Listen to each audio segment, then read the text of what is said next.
Muli napapaalala ang makilala PNP sa mga motorista na magdoble ingat sa kalsada kaugnay sa tumataas na kaso ng aksidente. Sa panayam ng Radyo Bida kay makilala PNP spokesperson, Police Chief Master Sergeant Richie Isulga, binigang diin ito na hindi lang isa, 2 o 3 ang mga aksidenteng naitala sa kanilang tanggapan, kung kaya't muli siyang nagpahayag ng paalala para sa publiko. Anya, dapat siguraduhin ang maayos na kondisyon ng mga sasakyan at ituring ito bilang tagapangalaga ng buhay sa tuwing bumabiyahe.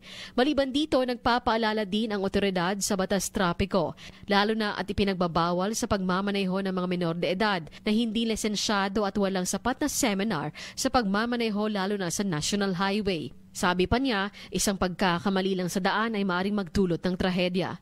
Matatandaan na noong Martes, isang aksidente ang naganap sa Makilala, Cotabato na kinasasangkutan ng truck at motorsiklo na agad ikinasawi ng menor de edad dahil sa matinding pinsala sa ulo.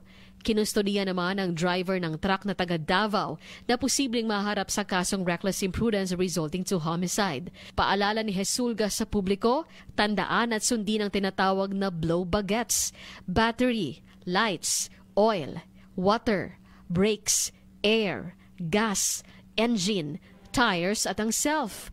Dagdag pa niya, napakahalagang isipin palagi na may pamilya naghihintay sa bawat pag-uwi, kaya't ugaliing mag-ingat upang maiwasan ang aksidente.